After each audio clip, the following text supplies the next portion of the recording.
पापा समाधि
करोना समाधिया से विनती सिराया जुनवाई जे सिरा कबहू नवाल से हो बेटी नवाई बेटी हो गौरा बेटी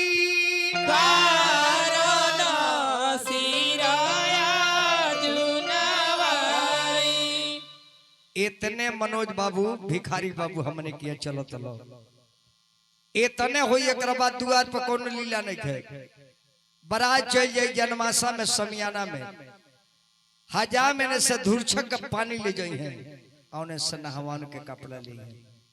आज जितना भी दरवाजा पर चाहे हमारा बेटी खाती रहुआ बेटी खाती होता इस सारा हमने के पूर्वज के अपमान कर जाता। काहे जयमाल हुई जाना लड़की काती जगह जमीन बेचनी जाना लड़की काती कर्ज लेनी जेकरा किया ना जाके ओकरा दुआर पर दौड़ल करनी ये काका एगो लड़का बताई 2 साल से दौड़ता और लड़का गई तो हिम्मत पर चढ़ा देनी लड़की के आ गांव भर के लोग ड्रामा देखता का पहले जयमाला ना होता रहे तब पहले बरमाला के आंगन में ले जाकर मंडप में परिक्रमा करा के दुल्हा डालो दुल्हन के या दुल्हन डालो दुल्हा के आज है स्टेज पर चढ़ जाता है। कितना हमने के बेटी बन के कितना बेइज्जत कल जाता है। उके पतो हो के बेटी हो आ बेटी पतो के दुआर पर लेकर ड्रामा देखल जाई। पहले दुल्हन उतरी है तो जितना माई बेटी बहन सबे बैठल बा दुल्हन के देखे कति गांव नगर के लोग आई फलाना के पतो चले के देखे हमरा पतुया के उठी दे रही हम का के कुछ चैन दी आ मुंहो देखाओ जानो भिखारी बाबू त हेत ने उघार के ए पूरा मुंहो ना हेंग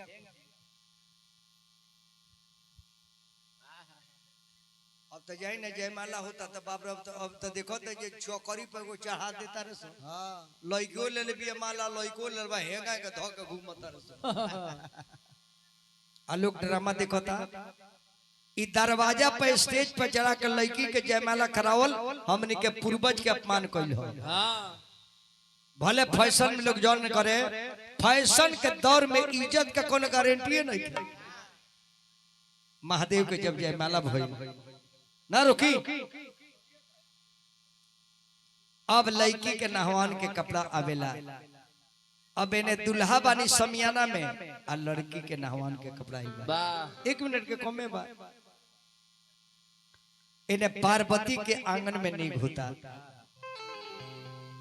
अरे जल्दी से नहाला हो बेटी जल्दी छोड़ा हो घरिया अरे दुआरा पर अइले हो बेटी तोहारी हो बारातिया अरे नइखे उठते लोटावा होयाम नइखे उठत सागुनिया अरे कैसे के न हई है होयाम तोहारी हो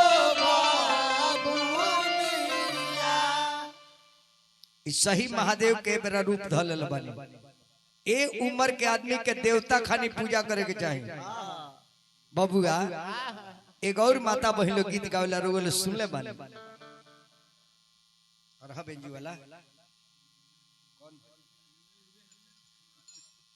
अच्छा ठीक है, वो भजन थोड़ी है। 11 रुपया बाबू देनी शुभकामना बा। माता बहन लोग गौरी गीत गावेला के कारा कला बाबू बछी पानी देला है। के करा कला बाबू पटी पानी देला है। के कारा धिया बाया जादी से नहाली है। के करा धिया बाया जदी से नहाली है। हिमाचल राजा की कला बाबू बछी पानी देला है। हिमाचल राजा के कला बाबू पटी पानी देला है। सुनाय ना अरे मैना रानी के धिया बाया जादी से नहाली है। मैना रानी के धिया बाया जदी से नहाली है। साबुन भी तैयार है। शैम्पू भी तैयार है। जल्दी से नहा लो बन्नी जाना ससुराल है। जब लड़की स्नान करेला माँ बहन त लड़की ससुराल के कपड़ा पहने ली।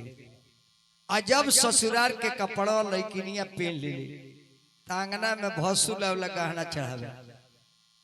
आ जब आंगना में भसुल आ जाला हजामिन बेचारी लड़किया के ले जाकर मंडप में बैठती लड़किया रोवतिया।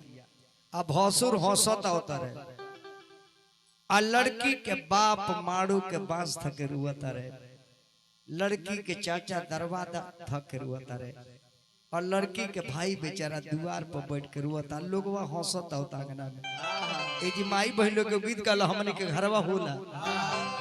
अरे जाबारे हाय हाय साजना हो लोगावा आइले होया अंगनावा।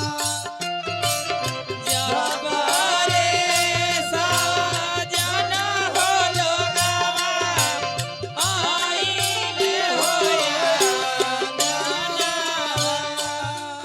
अरे काढ़े ले ही मान चलिए राजा अपनी रे पुतारिया। काढ़े ही हिमाचल हो राजा अपनी हो पुतारिया। अरे देखे ले सा या नाई लुगावा गिरे ले बुरू रे छाइया। देखे सा जाना हो लोगावा गिरे ले गुरु रे छाइया। अरे का तू हूँ सा या नाई लुगावा गिरे ला बुरू रे छाइया। कातू सा जाना हो लोगावा गिरे ला गुरु रे छाइया। अरे रोवे ले ही मान चलिए राजा लाटा धुनी हो केसिया। हिमाचल हो राजा लाटा धुनी हो केसिया। अरे हमारा गो उराई बेटी आखी के रे पुतारिया। हमारा पूरा हो बेटी आखी के हो पुतारिया। अरे दीनावा हो रेली हो बेटी भूखी अरे पियासिया। दीनावा हो रेली हो बेटी भूखिया हो पियासिया। अरतिया हो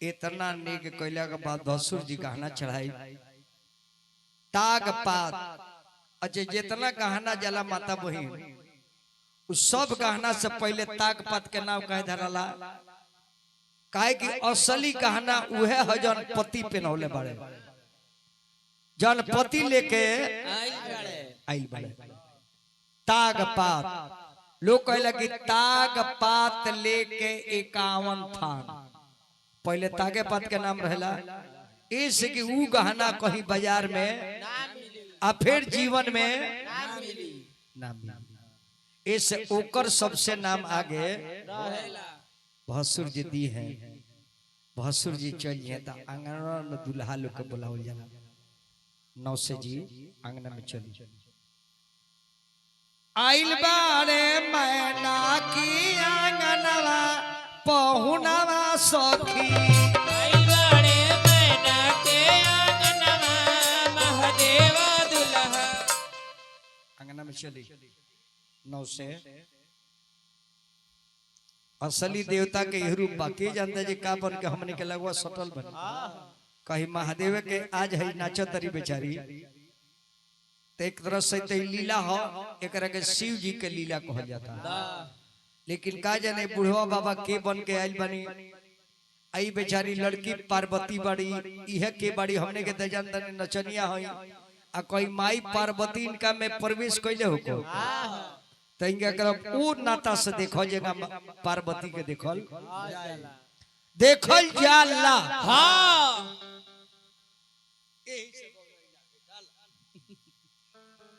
जो रोल कर दो दया जी अभी नैना जी के हमने के उमा के रूप में देखे के बाद आ मोहन बाबू के मामा के महादेव के रूप में देखे के बाद आ हेलो के कीड़ा मकुड़ा के रूप में देखे के बाद आई बैला हो आई बैला हो आई भूतवा हो आई सिरकटवा हो आई लंगड़ा भेभरा हो कनकटवा मैंने में गई है बड़े हाँ भैंसा सिंह ना बसहा बैल तो बसा बैल तो करिए छदर काहे के ओढ़ले बने तो बैल करूँगा कैसन होला बसा बैल उजर न रहे के चाहिए उजर बैल होला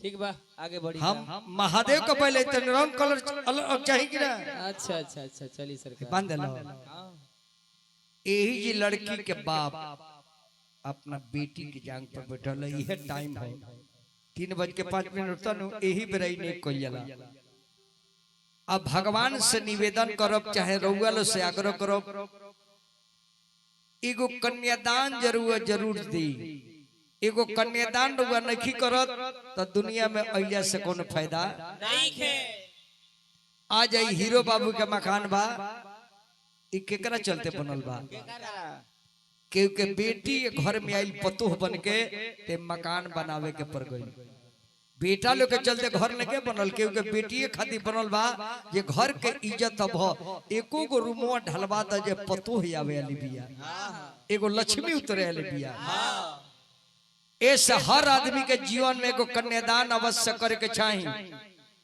अगर संयोग बस बेटी नहीं खे तो भाई के लड़की के कन्यादान करी या पटीदारी में कोनो गरीब लड़की भी ओकरा के कन्यादान करी या बहन के लड़कियों के भगनी ओकरा के दान कर दी महा उत्तम एगो कन्यादान जरूर करे के चाहिए 50 को बेटा हो जाए मतवा 50 को बाप ना तर माई तर जाई माई केहूंगा तर जाई बेटा पैदा हो जाए बेटी पैदा हुई माई तो तर जाई ओकरा कोख से पैदा हुई ई कोख ओकर पवित्र हो गई लेकिन बाप के में का मिलल माई तो तर गई कोख से पैदा कर ले बिया तब बाप तरी है कब इस जंगहा पर बेटी के बैठा के कन्यादान करी है ऐसे घर में लड़की होती है तो बधाई बजाई छठियार मनाई खूब ब्यास लोग रुपया दी ना तरुआ महाभागा बनी होइनी आ खइनी आ गई यही जी लड़की जांग पर बैठे ले तो बाप के जांघवा कांपे लगेला कहले कि बेटी आज बड़ी हमरा दुख लागल लड़कियां कहली कि पापा आज जान गए कि दुनिया में लोग बेटी काहे के जन्मावेला काहे लागी ए पापा अरे पोखरा खोनावरी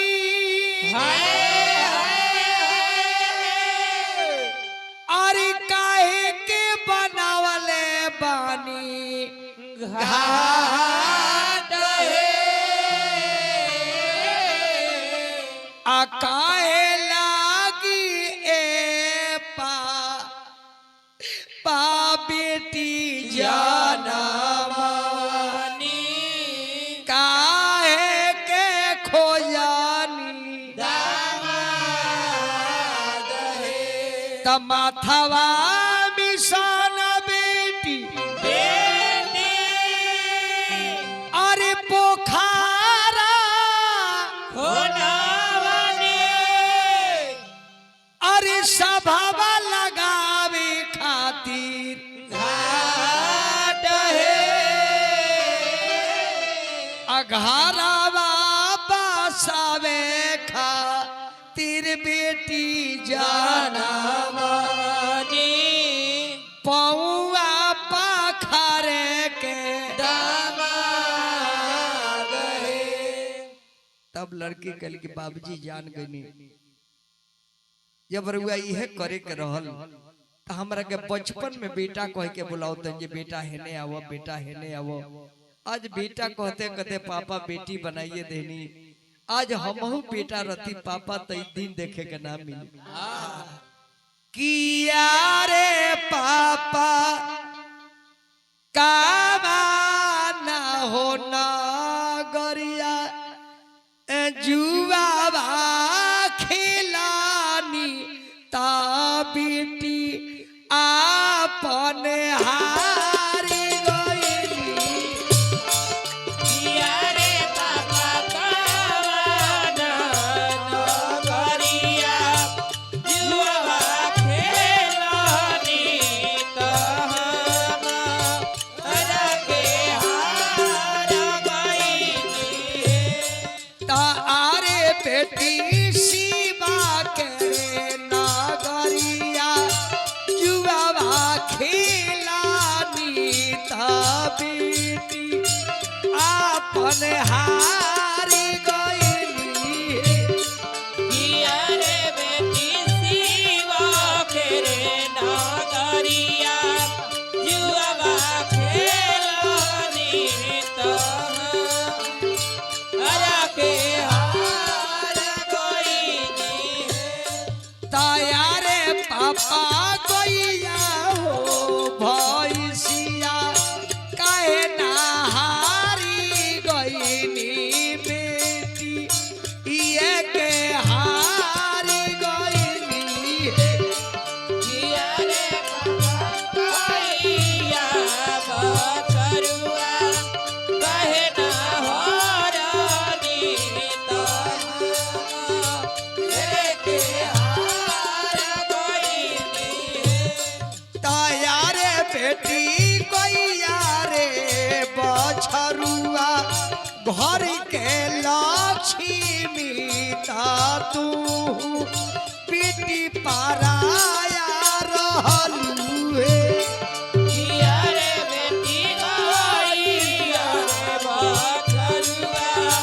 घर के लक्ष्मी तो तू बेटी पराया रहलू ताया रे पापा बेटा हो पतोहिया काहे नहारी गईनी धियावे के हारी गईनी हे किया रे पापा बेटा रे पतोहिया कहे ना हारनी तो दिया हमें के हार गईली ताया रे बेटी बेटा मोरे पतोहिया घर के लक्ष्मी ता तू पीटी पहुना रहलू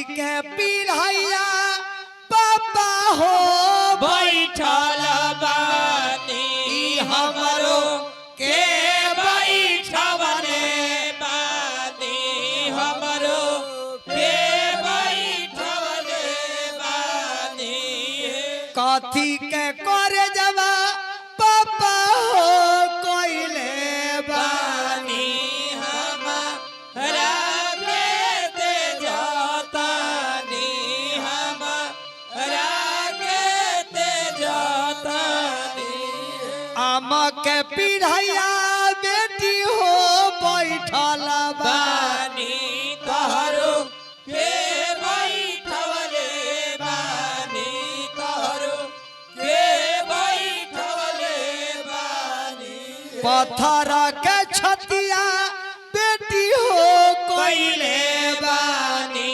तोहरा के ते जातानी तोहरा के ते जातानी मनोज बाबू माई बाप पागल हो जाला पागल जी भी कन्यादान के लिए बाप पागल हो जाला पागल महतारी के हम देखले बानी अंगना में बैठ के रोवत रोवत आंख लाल हो गइल बा बेटी रोवतिया माई रोवतिया बाबूजी रोवत रहे महतारी के केस खुल जाला है तन पर से साड़ी खुल जाला अंगना में शोहरतिया माई पगली के रूप में अब बापगी तो बुझाला जे दुनिया में आग लगल बा जब बाबूजी रोले तो लड़के के लिए पापा पापा मत रोई पापा रउआ आंख सासू पापा बर्दाश्त नहीं के हो पापा मत रोई बाप कहले कि बेटी हम का करिए हमरा तो बुझाते नहीं खे बेटी कहले कि बाबूजी अंगना में बैठी बाहर मत जाए जागले रहिया पापा जागले हो रहिया आजू घरवा चोरिया होई है आजू घरवा चोरिया होई है चोरावा के नमवा बेटी बताइयो दे तू कवन चोरावा चोरिया करी है कवन चोरावा चोरिया करी है चोरावा के नम आवा महादेवा चोरावा उहे चोरावा चोरिया करी है उहे चोरावा चोरिया करी है बाप कहले मनोज बाबू जी हम का करी कुछ बुझात नहीं खे ई का हो गइल बेटी सांझी कान कितना बजा बजा त्रुवे अब का हो गइल भिनसारा कवन गारा हनवा बेटी हो साझे बेरिया लागी हो गई गईले साजे बेरिया लगी हो गईले कवन गारा हनवा भीनु सार पवन गरहनवा भीनु सार कवन गारा हनवा बेटी मारौआ बीजवा लगी हो गईले मड़ौआ नीचवा लगी हो गईले कब होई है उगारी नहार कब होइहे उगारी रे हमार चंदा गारा हनवा पापा हो साझे बेरिया जय लगी हो हो मनोज बाबू की जय। गईले साजे बेरिया लगी हो गईले सूरज गारा हनवा भीनु भीनु सार सूरज गरहनवा भीनु सार बेटी गारा हनवा पापा मारौआ बीजवा लगी हो गईले मारौआ बीजवा लगी हो गईले होई गइल उगारी ने तोहार होई गईले उगारी रे तोहार माई बाप रो के अंगना से निकल गए। अंगना में लड़की के भाई के लोग ले आओ जगा के, चलो बाबू लावा मेरा उगबा। लड़की के देख के लड़कवा पुका फार कर ले, अरे लाऊबा मिलाई ना दुल्हन के भैया बहिना तोहार हई है। अरे अंगूठा धारी ना दुल्हा सुभावा तोहार हई है। यही जी पति अपना पत्नी के अंगूठा धरे ले। दिखली औरत के पैर पकड़ जला, पैर अजाना औरत के पैर पकड़नी, जाना औरत के मांग में सिंदूर दलनी, औरत के कदर ना करो। औरत रहुआ घर में आवले तो 3 गो रूप लेके आवले मनोज बाबू। कवन कवन? पहले आई अपन माई छोड़ दिलस, अपन बाप, अपन भाई, अपन बहन, अपन घर, अपन दुआर। तब पहले वो लड़कियां बहन के रूप में आई। थोड़ दिन खातिर दुल्हा लोग के भाई बन के वो लड़की के रिझावे के चाहिए। तू अपन माई भाई छोड़ले पड़ी, हम बानी ना। धीरे धीरे लड़की रहते रहते परिवर्तन करेले मनोज बाबू, त नारी के रूप धरेले, तो सृष्टि होके लगला, बाल बच्चा आ जाला। और होते होते होते होते एक दिन समय ऐसा भी आ जाला मनोज बाबू कि हमने के धर्म के महतारी बन जाली। अपन बेटा जौना कति धन संपत्ति रो रखले बानी, उ बेटा जौन सेवा ना करी जाना और धर्म पत्नी करेली। अगर इस शरीर में कोन प्रकार के कष्ट हो जाओ, उहे औरतिया महतारी बन के क्रिया कर्म करे लगे। इस नारी के पूजा करे के चाहिए। पहले आई बहन बन के, ओकरा बाद बन गई नारी, अब बिगड़ी स्थिति तो हो जाई महतारी। हम देखले बनी नारी लोग के मनोज बाबू बर्तन लेके अपना पति के लगे चल जाई, सुनता नहीं मौसम ठीक नहीं के हे में कली बाहर मत जाई। लड़कवा तो सब धानवा लेला के बाद कहे जे का पापा हे जे फूंक देता रहो, गर्दन पर लात धर जे मरिए जीव। लेकिन मेहतारू कबो ना छोड़ेली। ऐसे मेहरारू के खूब इज्जत करी, माने हमार नियम कहता।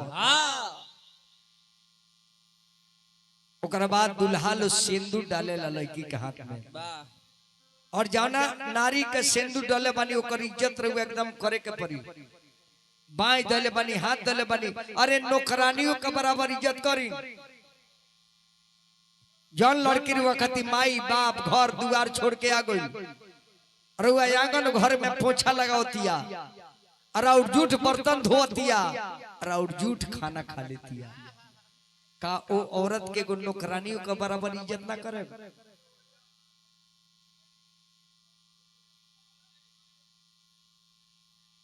बढ़िए बाबू, यह मांग में सेनू लेके जान ली। सेंदूर डाले के पहले लोग के सोचे के चाहिए। हमने के सेनूडो डालने के बाद मनोज बाबू आगे के सतफेरा करी, सबे आग के घूमले बा, लेकिन पर ध्यान क्यों देला? बस लोग जानते बिया हो गई। आग के काहे घुमावल जाला? वही जी दुल्हा क्रिया खाले, क्रिया अग्नि देवता हम क्रिया खाता नहीं। आज के बाद पराया औरत के फेर में ना पड़े। अभी जमीन अपन रजिस्ट्री करते नहीं अपना मेहरारू का नावे। ये जमीन के मालिक हमार औरत हुआ। औरत भी क्रिया खाली की, अग्निदेव हमू क्रिया खाता नहीं। आज के बाद पराया पुरुष से नजर डाल के बात ना करे। ऐसे औरत माता बहन बेटी रो वालों से निवेदन में 3 गो चीज पर ध्यान देव के बाद, कहीं भी बाहर निकले के बाद माथा के केस खोल के ना निकले के। दूसर का काम इ पति के जन सुहाग बा एकरा के ढक के रखी। इ बहुत अमूल्य संपत्ति बा, और पति सुहाग देले बानी इ मार्केट में ना मिली। काहे कि सेनू जो लगल बानी इ मंगनी के सिंदूर किनल ना हो। एकर दाम ना बाजार में केहू ली हो, आ ना केहू पैसा ओकर दी हो। ऐसे कि सुहाग के कीमत केहू ना दी। तीसर का काम मनोज बाबू, कोनो भी औरत के पराया मर्द से नजर में नजर डाल के बात ना करे के।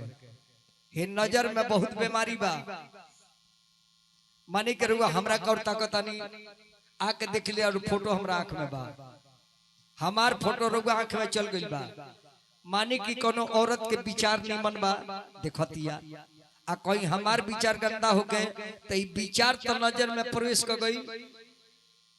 यही से सरकार आधार कार्ड पर आई स्कैन ले लेबा केकर का पहचान जब जे के करी दे हो इतना हाथ गोड़ बाइक लाइसेंस ने के ले ले आँखिए के फोटो खींच लेबा। यही से बाबू एगो गीत हम गौले रहे बहुत पहले एकर कीमत बुझी दुल्हा अब रुआ जाई पर्वत पर पहाड़ पर जाई माता चल जाए गाँव ना रख लेनी 2.5 साल काहे कि अभी शुकर बड़े नु ऊपर चल की चल गई बाड़े